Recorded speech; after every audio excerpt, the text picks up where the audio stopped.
Renatinho, por favor, seja bem-vindo mais uma vez aí. Uma pergunta aí para o Pedro, para a gente poder seguir em frente, que depois o Pedro, quando temos uma apresentação do Pedro, o que a gente vai fazer também para poder passar para a turma sobre essa diferença de SAF e o associativo, né? O que vem antes de mudar.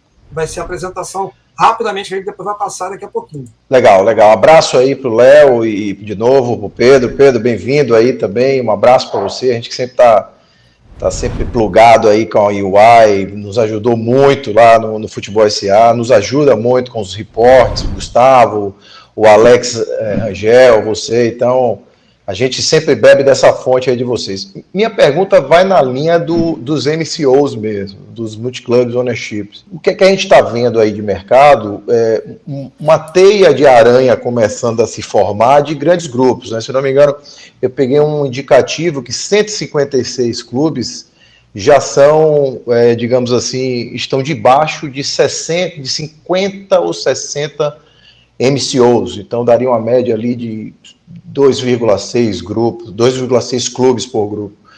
E aí quando você pega, você tem o Redbird, que é sócio do Milan, que é sócio do Toulouse, em compensação também é sócio do Fenway, que é sócio que tem o Liverpool, aí a Arctus Sports tem o Atalanta, sem falar no City, que vai agora aí, está próximo, inclusive, aqui no Brasil, né, dessa coisa acontecer também, aí vai para 12 clubes. Na minha cabeça, eu tenho dificuldade ainda saber se esse troço não vai dar um curto-circuito ali.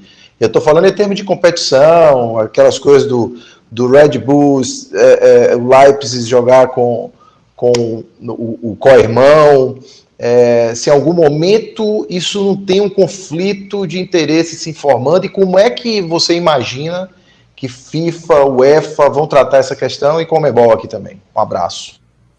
Legal. De fato, essa não é nem mais uma tendência, é uma realidade, né? Até o CS soltou um estudo ontem, falando que são quase 200 clubes envolvidos em 78 multiclube ownerships. Ou seja, hoje já é uma grande realidade, essa concentração de mercado, né? Existe, de fato, uma resolução na FIFA de que clubes que tenham o mesmo controlador não possam disputar a mesma competição, né?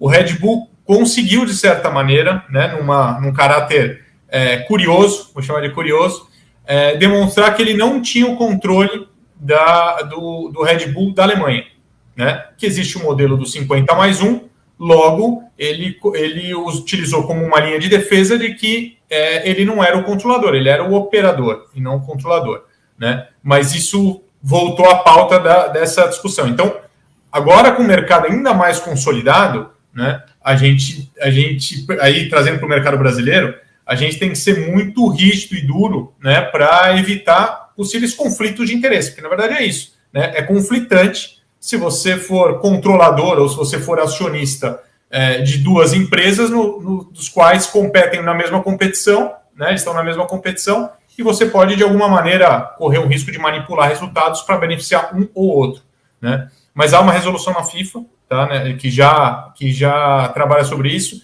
e como curiosidade, tá, eu estou na UEFA, existe o MESGO, que é um programa de governança e tal, e o meu foco, a minha linha é o MCO. Então eu estou tentando mergulhar e aprofundar exatamente porque é uma realidade. E é uma concentração de mercado como aconteceu em várias outras indústrias, né? Não é que o futebol é diferente, não. Em quase todas as indústrias a gente vê essa concentração, né? As grandes empresas comprando seus potenciais concorrentes e acoplando dentro, né, para você ganhar essa aceleração. Então, o futebol ele está nessa linha, tá? Mas eu acho que falta para o mercado brasileiro especificamente uma resolução mais clara sobre isso, tá? Show de bola. Quer complementar alguma coisa, Renatinho? Não, porque minha preocupação é quando o Bahia encontrar com o Manchester City no final da Mundial de Clubes. Então, não sei como é que eles vão tratar essa questão. Como é que eles vão resolver? Só para não perder a piada, me perdoe. Eu sou obrigado a fazer essa piada, me perdoe. Como é que eles vão resolver lá com o City, né, tio? Já que você está falando de grandes clubes assim, aí, então, me perdoa que vou aproveitar, vou ter a apresentação que o Pedro Daniel mandou aqui para a gente para poder apresentar, que eu acho que é importante, exatamente para dar uma contextualizada em tudo que vocês estão falando aqui, que nós estamos falando, que eu acho que é importante para a gente entender a dimensão das coisas. Eu nem sabia, vi aqui agora, tá, Pedro? por acaso, algumas coisas que a gente falou, tá na apresentação, eu não tinha visto, juro que eu não tinha visto. Mas eu vou botar aqui agora, eu acho que, e aí vou passando para você ir falando aqui sobre esse negócio, eu acho que o pessoal que está assistindo vai ficar bastante satisfeito com essas informações, eu acho que é importante a gente trazer isso aqui. Se eu não fizer nada de uma besteira, eu vou tentar compartilhar, porque eu não sou um cara muito... compartilhar a tela aqui, vamos lá. Mas vamos lá, talvez fazendo uma leitura assim bem rápida. Aqui eu só trago rapidamente, que acho que tem duas informações aqui nesse slide que valem para a gente refletir em conjunto. Primeiro, que o Brasil tem 874 clubes profissionais ativos. Tá? Para vocês terem uma ideia, o Brasil tem mais clubes profissionais do que a UEFA inteira. Tá? Então, a gente está falando aqui, de fato, de um país continental, né? E que a gente precisa realmente pensar de uma maneira mais estrutural de como, primeiro, de como qualificar quem é um clube profissional ou não, e segundo, se ele for profissional, como é que a gente insere dentro de um calendário, né, dentro de uma realidade. Tá? Então, o Brasil tem mais do que a UEFA. Tá? Esse é o primeiro ponto. Se você descer um pouquinho, descer um slide, por favor, Davi, imagina, você descer um slide, aqui eu trouxe um pouco da fotografia financeira da realidade do futebol. Então, a cadeia produtiva do futebol brasileiro, ela movimenta aproximadamente 50 bilhões de reais. Ou seja, estamos falando de 0,7% do PIB. Né? Ainda falando, né, no âmbito econômico, apesar de parecer representativo, ele ainda é muito baixo. Né? Nos mercados mais maduros, a gente vê uma representatividade maior. Então, isso reflete também nas pautas e nas discussões na parte legal, né, na parte da lei. Afinal de contas, tem outros assuntos mais importantes, vamos dizer assim, mais impactantes para discutir, mas o futebol está nessa linha. Aí, se puder descer, Davi, para a gente poder depois refletir em conjunto, tá? A grosso modo, os principais clubes brasileiros, eles arrecadam mais de 7 bilhões, tá? Tem um passivo, um endividamento líquido de mais de 10 bi, tá? E o principal credor ainda do futebol brasileiro é o governo. Tá? Então, a grosso modo, a gente ainda tem uma estrutura muito parecida com o que a Espanha tinha na década passada, tá? Pré-decreto real. Até para explicar, a Espanha os clubes tinham um endividamento tributário muito grande, tá? E ocorreu um decreto real, como se fosse uma medida provisória aqui no Brasil, no qual os clubes foram obrigados a se transformar em empresas, e em contrapartida o governo beneficiaria eles num alongamento da dívida, né? Em alguns benefícios, tirando juros e multa, e somente os clubes que tinham patrimônio líquido positivo não precisaram converter. Então era Real Madrid, Barcelona, Osasuna e Atlético de Bilbao. Todos os outros foram obrigados por lei a se tornarem empresas. Tá? Então, a fotografia financeira traz um pouco a gente um pouco na UTI, né? no gráfico financeiro. Então, mas indo um pouco mais, se puder descer, Davi, por favor. Deixa eu só fazer eu vou descer aqui agora, só para fazer eu sempre falo isso, que é o seguinte, em clubes de futebol no Brasil, que não pagam imposto de renda, conseguem ter dívida tributária de 3,6 bilhões de reais, onde se pressupõe que, na verdade, o que tem aqui, na verdade, é apropriação indébita. Né? Então, assim, no país, que por incrível que pareça, que o cara não paga nem um centavo de imposto, tem 3,6 bilhões de dívida tributária, que realmente demonstra como está a situação dos clubes de futebol no país. Pior do que isso, Davi, os clubes têm no seu balanço, né, demonstrando o fundo de garantia, INSS, ou seja, que você retém, mas não repassa. Isso, de fato, é apropriação indébita. Apropriação indébita. Qualquer lugar sério do mundo daria cadeia. Foi a única forma de prender o Al Capone, foi por causa da parte tributária, de passagem. Então, no país não acontece isso. E aqui, trazendo uma fotografia financeira dos clubes, a gente vê Flamengo e Palmeiras numa linha completamente diferente, né? Próximo, estamos falando mais ou menos de 1 bilhão, né, de faturamento, mas a gente vê uma concentração já num Tier 2 e Tier 3, né, no qual o mercado brasileiro está indo no caminho do mercado europeu. Então, ele está indo para aquela linha de que não existem mais 10, 12 clubes com potencial de serem campeões nacionais. Né? A gente está vendo aqui claramente, nesse momento, uma fotografia mais concentrada em Flamengo e Palmeiras, mas ouso a dizer que aqui o futebol brasileiro deve ficar entre 4 ou 5 clubes, tá? Num Tier 1. Então, se a gente for para o mercado espanhol, por exemplo, Barcelona e Real Madrid, eles ganharam, nos últimos 20 anos, ganharam 17 títulos. Né? Se a gente for para o mercado italiano, a Juventus, nos últimos 11 anos, ganhou 10. Se a gente for para o mercado alemão, então, o Bayern, sei lá, quantos foram os últimos campeonatos que ele ganhou? Eu sei que são mais de 10. Né? Então, a gente vê uma concentração natural. E aqui no mercado brasileiro está ocorrendo isso. Já é muito claro a correlação financeira e performance. Né? Tá?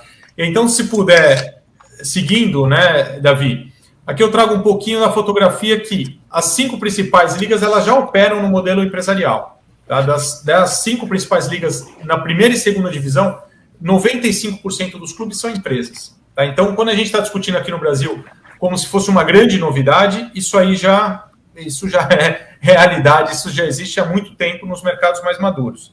Tá? E da onde vem o capital? Por incrível que pareça, por uma curiosidade, por isso eu quis trazer, de capital estrangeiro, só o mercado inglês. Tá? No mercado italiano, no mercado espanhol, né, a gente vê uma realidade de investidores locais, né, um capital nacional tendo equity, tendo ownership dos clubes. Né? Então, muitas vezes a gente fala, grandes grupos globais, mas eles estão centralizados no mercado inglês e eles migraram mais recentemente para o mercado francês, porque os preços da Premier League eles dispararam. Né? Então, você comprar um clube da Premier League hoje, basicamente você comprar uma franquia da NBA. É para um mercado muito seleto. Né? Então, por isso eles migraram e a gente vê muitos negócios no mercado francês, principalmente. Tá? Na Alemanha tem muita empresa também, né? Na Alemanha tem uma regra, né, que é o 50+1. Eles fizeram isso de uma maneira protecionista para que o investidores internacionais, principalmente do leste europeu, não dominassem o mercado alemão, que era o que estava ocorrendo na Inglaterra, naquela situação. Então, eles criaram um 50+1 que você pode comprar até 49,9% do equity, mas o controle acionário tem que ficar na associação, que é a alemã. Foi o argumento do Red Bull, inclusive, na pergunta anterior. Tá? Mas, por exemplo, o Bayern tem um modelo híbrido, no qual tem como acionistas a Audi, a Allianz, né? Assim, são grandes empresas que trazem uma governança muito forte, né? Elas impõem isso para os clubes. E aí, descendo, o Davi, é aqui que eu comentei dos 25 clubes que já migraram para a SAF, tá? Mas acho que para a gente debater aqui hoje, eu trouxe, pode descer, por favor, eu trouxe como dados o modelo de governança de alguns clubes, principalmente no conselho de administração e como é definido o equity. Tá? Então, aqui eu trago só um pouquinho que a SAF não é uma solução, e sim um modelo de governança. Então, descendo um slide, a gente vê um modelo de governança de um clube associativo. O Barcelona é uma associação, tá? No qual ela é muito parecido, e o estatuto, de fato, é muito parecido com o modelo associativo aqui no Brasil. Tá? Então, vocês podem ver que 100% do equity ele pertence aos associados. Ele tem 19 membros do conselho de administração, ou seja, nós estamos falando de um modelo muito parecido do que a gente tem aqui no Brasil. São 19 espanhóis, talvez aqui grande parte de catalão, né, imaginando no Barcelona, mas são espanhóis, ou seja, funciona dessa maneira no Barcelona. Se a gente descer um slide, a gente vai ver que no Real Madrid é muito parecido. Também um modelo no qual os associados, né, os sócios do clube são os proprietários, né, dessa associação. Ele tem um modelo muito parecido, são 17, se não me engano, se eu enxergo bem, são 17 conselhos de administração. Só tem uma diferença no mercado espanhol, que existe uma lei no qual, para você ser eleito, para você poder ser presidente de uma associação, você tem que ter 15% de patrimônio em relação à receita do clube. Muitas pessoas lá na Espanha fazem a piada que é a maneira do Florentino Pérez se perpetuar, porque ele é o único que tem 15% de uma receita como a do Real Madrid. Né? Então, 2 modelos do clube associativo. Descendo um slide, eu trouxe o exemplo do Bayern, que é de fato misto. Ou seja, a maior parte do equity dele é da associação, mas ele tem 3 sócios, né, muito robustos que impõem uma certa governança. Então, ele tem como sócios, né, ele tem, como eu comentei, a Allianz, a Audi, né, e se eu enxergo bem, né, mas é a Adidas. Adidas, né? Adidas. Exato. Então, a soma desses 3 dá 25%, ou seja, 1/4 da empresa distribuída entre essas 3 empresas e os 3/4 da associação. Modelo misto. Descendo mais a gente vai ver a Inter de Milão, que nada mais é do que uma empresa chinesa na Itália. Tá? Então, é um capital chinês, tá? Os chineses são donos. A gente pode ver ali pelo conselho de administração que a maioria é chinesa, né? Nós estamos falando ali de 9 membros, né? E os chineses, de fato, dominam, afinal de contas, eles são os proprietários do clube, tá? Então, a gente vê também uma quebra, um pouco daquele... A gente, de vez em quando, ainda tem um pouco daquela... de criar uma situação no qual o futebol, né? Putz, a Inter de Milão é um patrimônio aqui da cidade, etc. E tal. A gente está vendo aqui uma empresa basicamente chinesa, né? Dentro da Itália. Descendo mais para usar um exemplo no qual é 100%, né? Até teve a mudança recente, tá? Até precisa atualizar, mas em termos de conceito é a mesma, né? Existe um novo proprietário, um novo dono que tem 100% do Chelsea. Tá? Então, aqui a SAF não permite, né? A lei não permite que você tenha 100%, mas na Inglaterra são empresas privadas, inclusive a Premier League é uma empresa privada, no qual os acionistas são os clubes que participam, né? E quando você é rebaixado, você simplesmente é diluído, né? E quem entra adquire esse equity. Mas o Chelsea, a gente vê, no caso aqui, era uma empresa russa, né? Uma empresa do leste europeu, que era proprietária 100%. Né? Agora mudou o controle, mas também por 100%. Tá? Um outro modelo que eu trouxe, que acho que é o mais, para a gente fechar aqui a apresentação, que é o que eu acho mais interessante. Tá? A gente vê o Manchester sendo de uma propriedade da família Glazer, né? Eles são os acionistas majoritários, é uma família americana, tá? Que inclusive tem uma briga com a torcida, né? Principalmente com a torcida organizada do Manchester.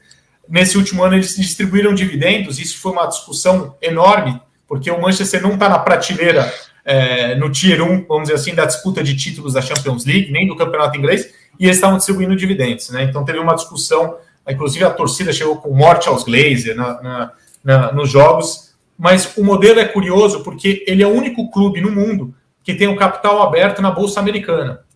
E aí, por que isso? A partir do momento que você abre capital na Bolsa Americana, você tem inúmeras exigências em termos de governança, controles internos, prestação de conta, transparência, né, que a sua empresa é obrigada a cumprir para continuar com o capital aberto lá. Então, foi a estratégia da família Glazer, tá? E aí, isso teve até uma entrevista do patrono, né, do pai da família Glazer, dizendo assim, eu tenho herdeiros e eu não quero que isso, de alguma maneira, impacte minha operação. Então, a maneira de eu implementar uma governança é eu trazer um acionista de fora, principalmente no mercado acionário americano, que aí eu não tenho discussão, eu sou obrigado a implementar. É a maneira dele proteger e se perpetuar, né, o modelo de governança do clube. Então, eu trouxe esse como uma curiosidade. Então, resumindo, para a gente poder debater aqui em conjunto, vocês viram que diversos clubes, né, têm modelos distintos e funciona para cada um deles. Né? Então, não é o modelo associativo ou a SAF que, de fato, vai resolver o problema. E sim a sua estratégia, o seu modelo de governança e a maneira que você implementa. Acho que esse é a grande mensagem que eu gostaria de trazer nessa apresentação inicial, para um pontapé inicial da discussão aqui. Maravilha. E esse negócio, esse último quadrante, esse quadrinho aqui do fair play financeiro, está aqui à direita. A gente não tem a centralização de direitos, mas também tem aqui o fair play financeiro, que é uma coisa que no Brasil ainda não está implementada, apesar de já estar lá o nosso amigo do CDHSPF ajudou a... Vou tirar aqui a apresentação. Já ajudou ajudou lá na... Não sei se vocês têm ajudado, mas na CBF, a fazer, vamos dizer assim, o primeiro draft desse negócio, mas aqui ainda não saiu do papel, e que quando acontecer, acho no próprio futebol brasileiro, vamos ter dificuldade, né? Porque eu fico imaginando, no momento atual, você tem poucos clubes que conseguem cumprir o fair play financeiro ainda sozinhos, né? Você viu? Quando você constitui uma SAF com um projeto de investimento ao longo do tempo, no final do dia acaba, se não tiver alguma previsão disso, por exemplo, o Botafogo tem 400 milhões botando 100 milhões a cada ano, cara. Isso no fair play financeiro tem que ver como é que vai ser feito, porque tem no fair play tem algumas limitações. A mesma coisa vai ser o Bahia, vai ser como é o Vasco com 700 milhões. Quero te ver campeão de novo!